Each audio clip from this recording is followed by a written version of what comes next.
All right, good afternoon. Looks like we are live.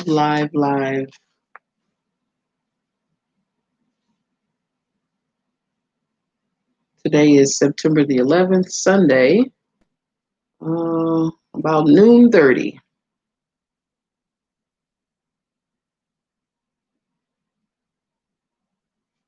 Yes. Welcome. Greetings and gratitude to all my family, friends, and viewers.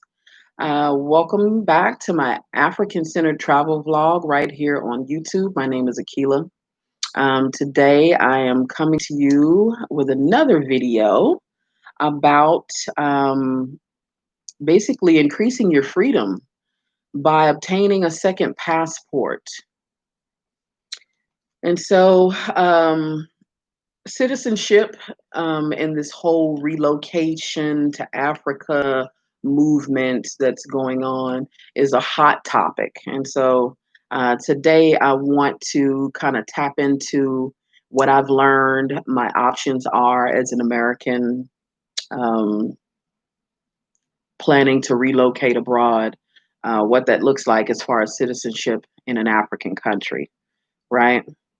And I know automatic citizenship is definitely a hot topic with a lot of people who are relocating to the continent right now. There's one particular YouTuber, her name is Juliet from the B.R.U.S.E channel. I don't know if you guys are familiar with that, but she has expatriated to the Gambia from, I think, the UK. And she has been confronting the Gambian government about giving automatic citizenship to those of us who are victims of the slave trade and expatriating to the Gambia. And and I wish her well in this movement because I've watched her videos and I realize how passionate she is about that cause. And so I really hope that she gets the desires of her heart. It's just that I don't know that I really agree with the whole automatic citizenship idea. Um, Simply because, I mean, I understand the argument that we did not give up our citizenship. Um, we didn't give it up voluntarily. We were the victims of the slave trade. And so we should have an opportunity to obtain our citizenship without the lengthy political process that it is in most countries today. And I get that argument. But like I said, I don't know that I necessarily agree with it because I just come from a mindset that I think citizenship should be earned. I think you should prove that you can be a good citizen before you should be allowed citizenship. Now, it's unfortunate the situation of the reality of the situation that we're in today with being victims of the slave trade and, having to go through this whole process, but it is what it is, right? And we have so many other options out there today that there's really, in my opinion, not to get stuck on something that we cannot change. And like I said, I hope that she's able to change her situation. But to me, I'm kind of a pick your battles type of person. And I don't think that, honestly, that's something that I would be able to change me myself. And so I've chosen to go a different route, right? One thing you don't want to do is be what they call stateless, right? And so I talk about the runaway slave approach to expatriation, repatriation, however you want to say it. I also talk about how there's a difference between repatriation and expatriation. And when you use it in a legal sense, I know a lot of Black people, we tend to use it interchangeably, but repatriation means to be sent back to your mother country, and expatriation means to move out of your mother country.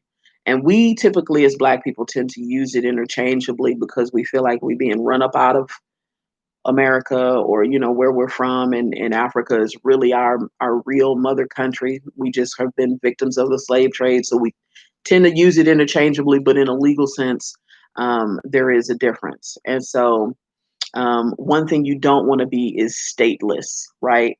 And stateless basically meaning that in your relocation, um, process. Say, for instance, you don't know that you have tax obligations to America, being a citizen living, being an American citizen living abroad.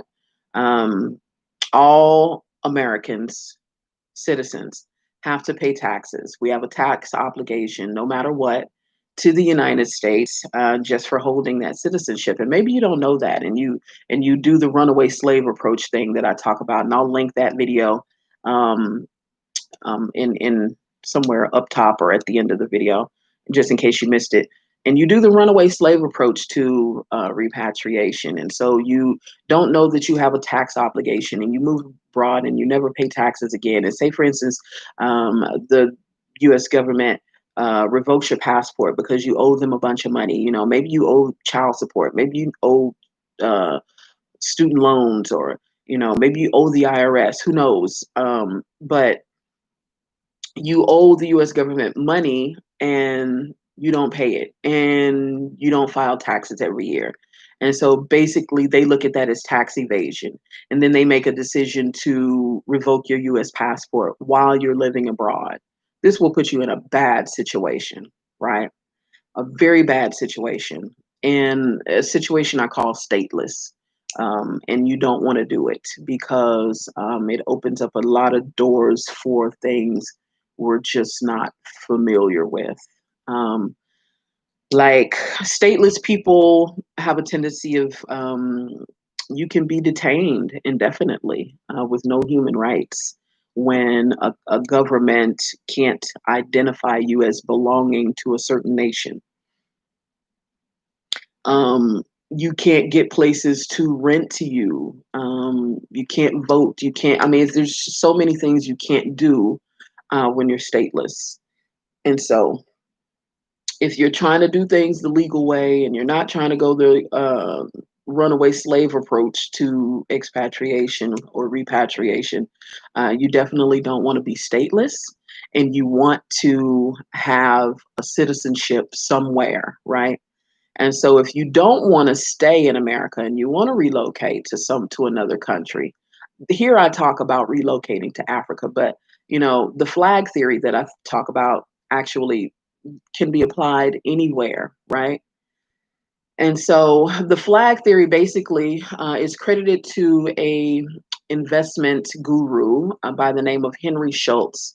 Back in the 80s, he came up with this um, concept of increasing your freedom, um, and building wealth abroad and protecting the wealth that you build, right? And in this concept, basically, you're diversifying your personal and financial affairs so that no one government can control over you or your money.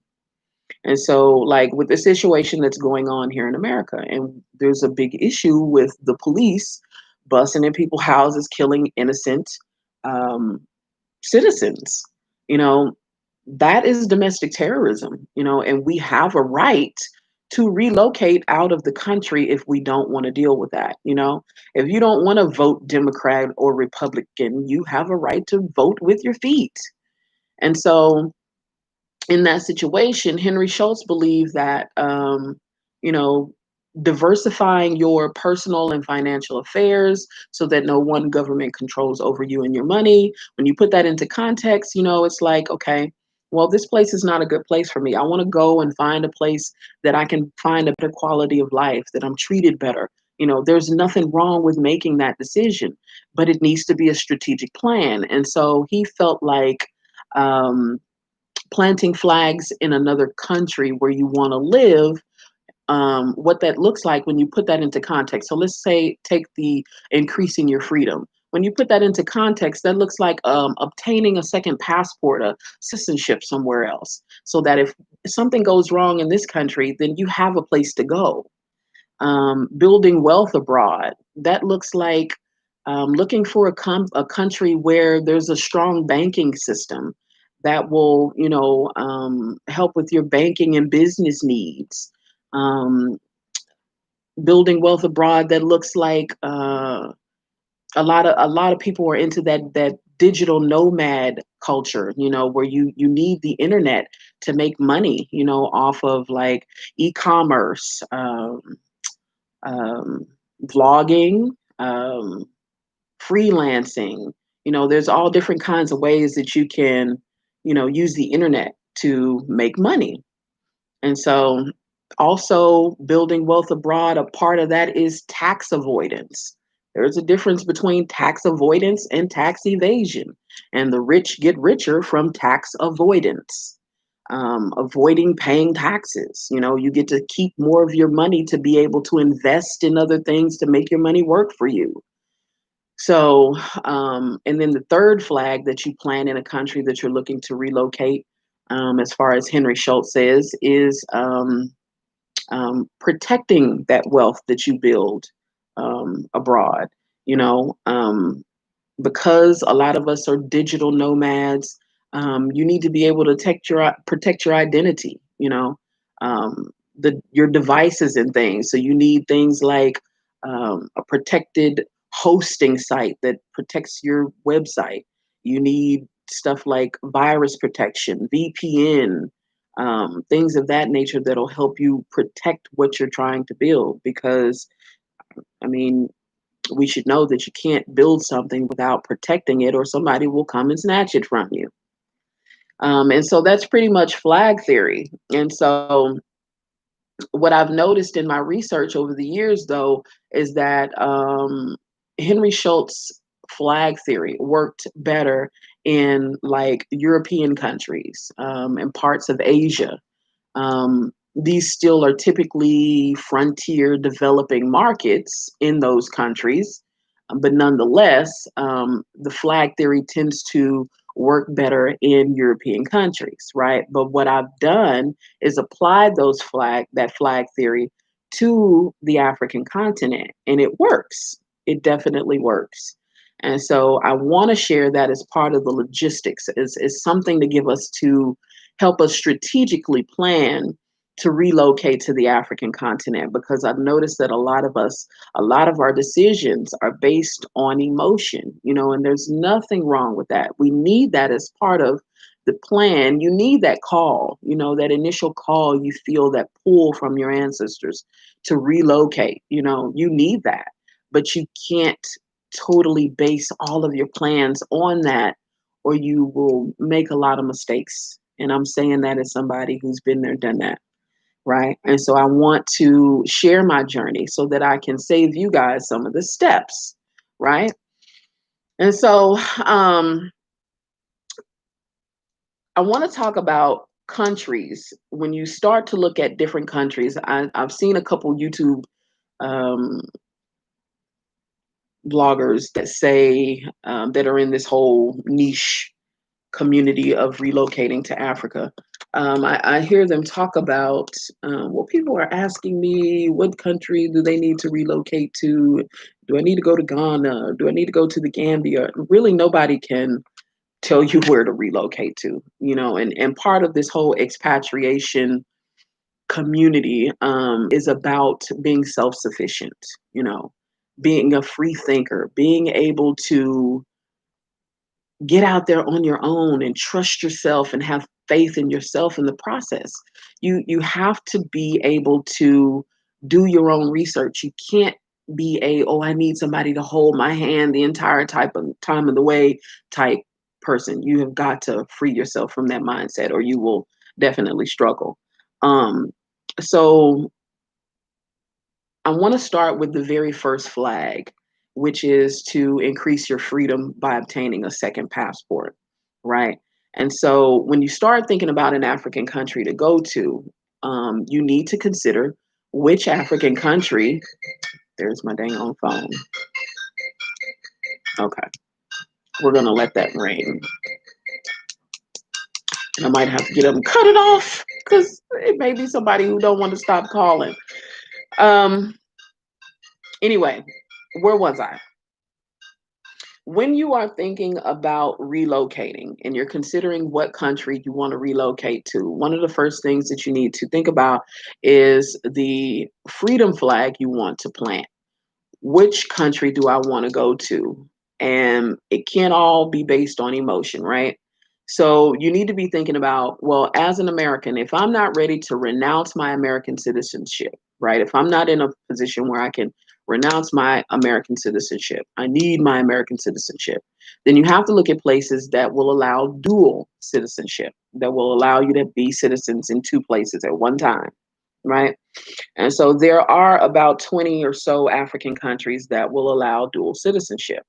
Now, you also have to take into consideration of um, the other flags that Henry Schultz talks about. Does this country have a strong banking system? You know what I'm saying? Um, and things of that nature. Now, you probably won't find those things until you actually take a first trip. But in reference to the very first flag, increasing your freedom by obtaining a second passport, I want to tell you the countries within the African continent that will allow dual citizenship. And some of these, excuse me if I don't pronounce them correctly.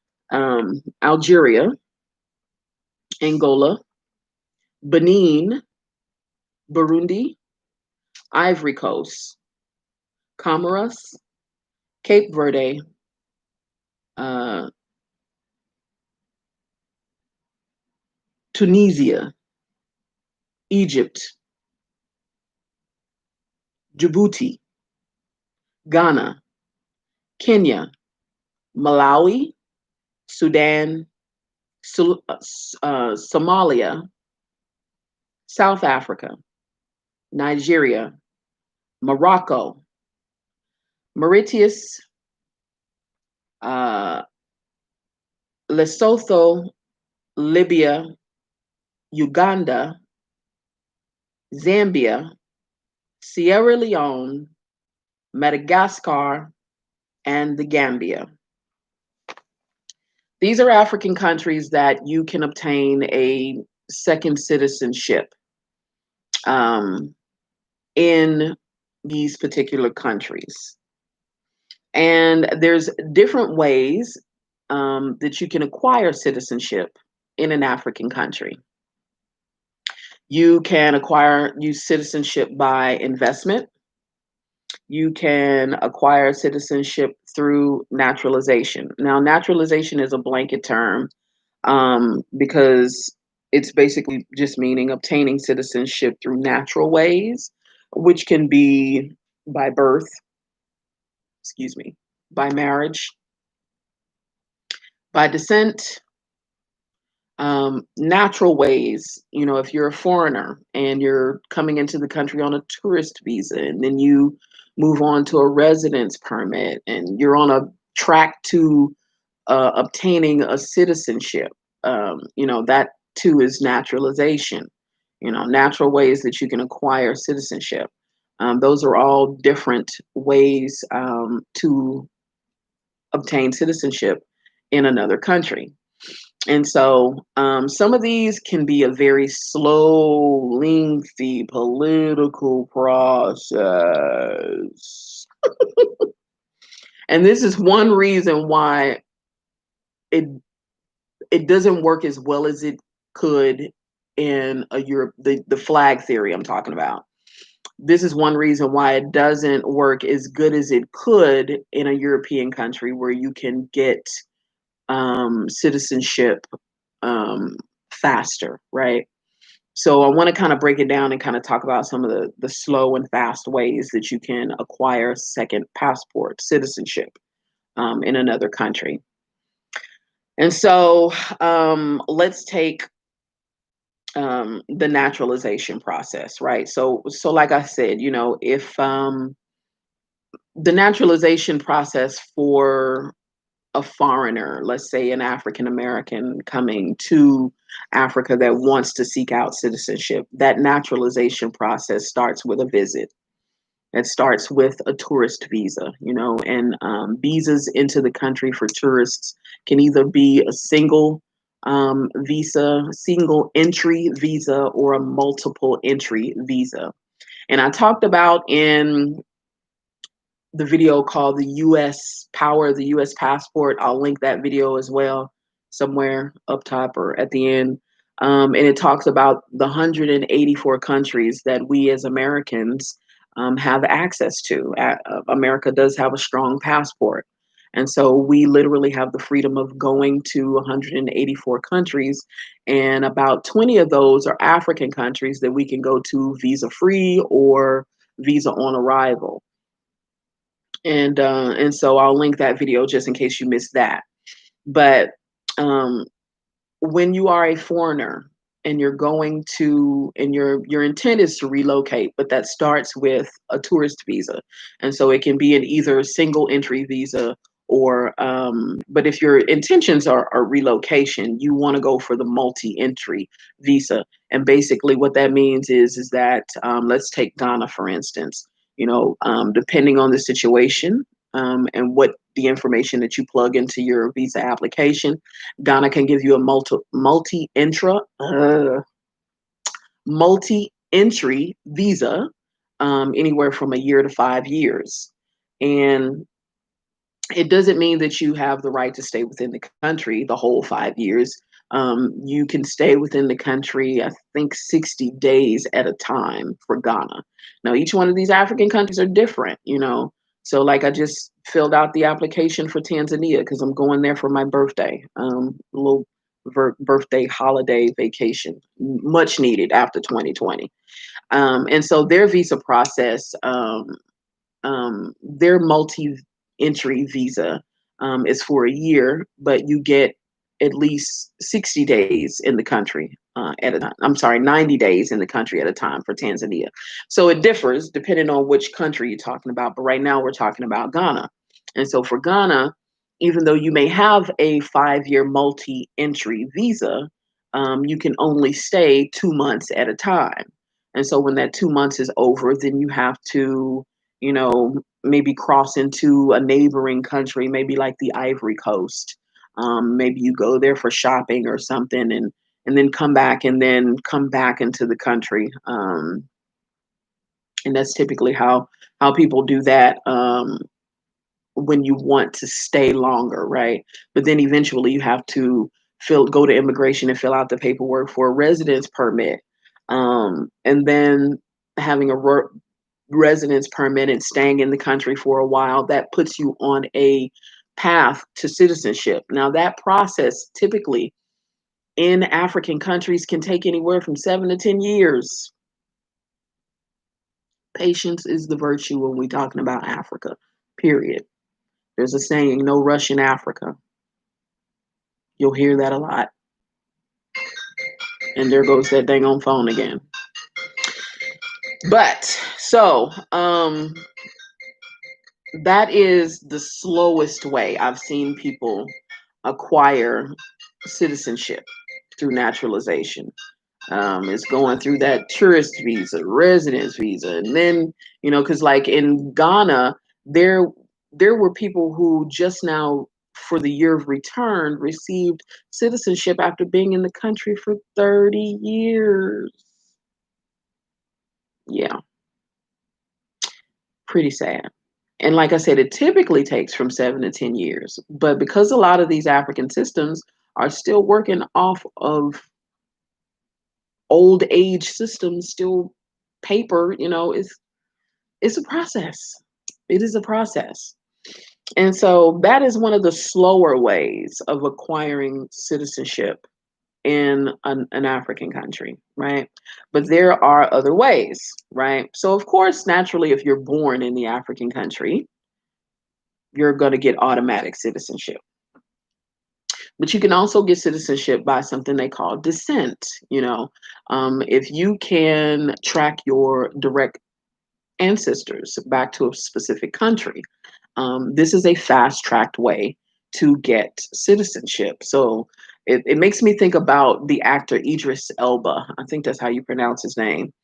Idris Elba, father is Sierra Leonean. I think I said that right. And his mother is Ghanaian.